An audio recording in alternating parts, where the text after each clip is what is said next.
দৃষ্টকেতুশ্চেকিতনা কাশীরাজশ্চ বীর্যবান পুরুজিত কুন্তিভোজশ্চ শৈবস্য নরপুঙ্গব।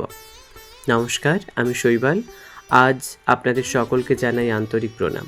আজ আমরা শ্রীমদ্ ভগবদ গীতার প্রথম অধ্যায় বিষাদ যোগের পঞ্চম শ্লোকের অর্থ ও গভীর তাৎপর্য নিয়ে আলোচনা করব। এই শ্লোকটিও দুর্যোধনের বক্তব্যেরই ধারাবাহিক অংশ। তিনি তার গুরু দ্রোণাচার্যের সামনে পাণ্ডব পক্ষের একের পর এক বীর যোদ্ধার নাম উল্লেখ করেছেন। এর মাধ্যমে তিনি বোঝাতে চাইছেন যে পাণ্ডবদের সেনাবাহিনী শুধু সংখ্যায় নয়, যোগ্যতা, বীরত্ব এবং অভিজ্ঞতার দিক থেকেও অত্যন্ত শক্তিশালী। প্রথমেই উল্লেখ করা হয়েছে দৃষ্টকেতুর নাম। তিনি ছিলেন চেদি দেশের রাজা এবং শিশুপালের পুত্র। যদিও শ্রীকৃষ্ণ শিশুপালকে বধ করেছিলেন, তবুও দৃষ্টকেতু ধর্মের পথই বেছে নিয়ে পাণ্ডবদের পক্ষে যুদ্ধ করেছিলেন। এর মাধ্যমে আমরা বুঝতে পারি সত্য ও ধর্মের জন্য ব্যক্তিগত শত্রুতাকেও পিছনে ফেলে রাখা যায়। এরপর রয়েছেন চেকিতান। তিনি ছিলেন যাদব বংশের এক বিখ্যাত বীর এবং শ্রীকৃষ্ণের অনুগত যোদ্ধা। যুদ্ধবিদ্যায় তার অসাধারণ দক্ষতা ছিল। তিনি ধর্ম প্রতিষ্ঠার জন্য পাণ্ডবদের পাশে দাঁড়িয়েছিলেন। এরপর দুর্যোধন বললেন, বীর্যবান কাশীরাজ। কাশীর রাজ্য প্রাচীন ভারতবর্ষের জ্ঞান, সংস্কৃতি এবং বীরত্বের জন্য সুপরিচিত ছিল। সেই রাজ্যের রাজা ছিলেন অত্যন্ত সাহসী ও শক্তিশালী। তাই দুর্যোধন তার বিশেষ উল্লেখ করেছেন। এরপর আসে পুরুজিত নাম। তিনি কুন্তী দেবীর আত্মীয় ছিলেন এবং পাণ্ডবদের প্রতি তার গভীর স্নেহ ও সমর্থন ছিল। তিনি আত্মীয়তার বন্ধনকে ধর্মের আদর্শের সঙ্গে যুক্ত করে পাণ্ডবদের পাশে দাঁড়িয়েছিলেন। এরপর কুন্তিভোজ এর নাম বলা হয়েছে। কুন্তী দেবী ছোটবেলায় কুন্তিভোজ রাজার কাছেই প্রতিপালিত হয়েছিলেন।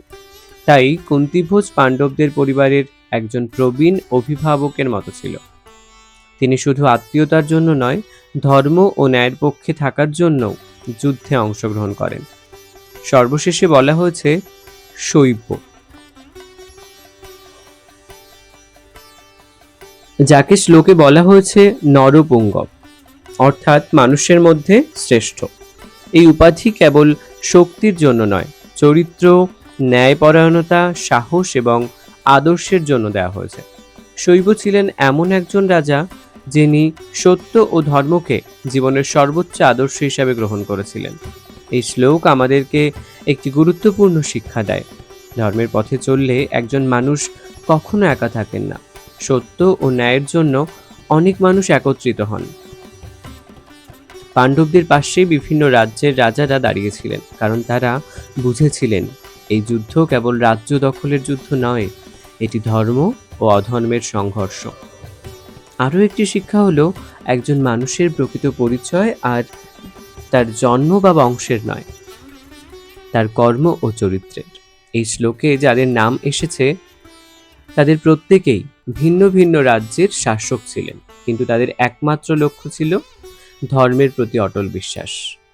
আমাদের জীবনেও নানান রকম সিদ্ধান্ত নিজেদেরকে নিতে হয়। অনেক সময় সুবিধার পথ আর সঠিক পথ এক হয় না। তখন গীতার এই শ্লোক আমাদের শেখায় সত্য ও ন্যায়ের পথই শেষ পর্যন্ত শ্রেষ্ঠ পথ। হয়তো সেই পথে কিছু কষ্ট থাকবে, কিন্তু শেষ পর্যন্ত সেই পথই মানুষকে সম্মান, শান্তি এবং ঈশ্বরের কৃপা এনে দেয়।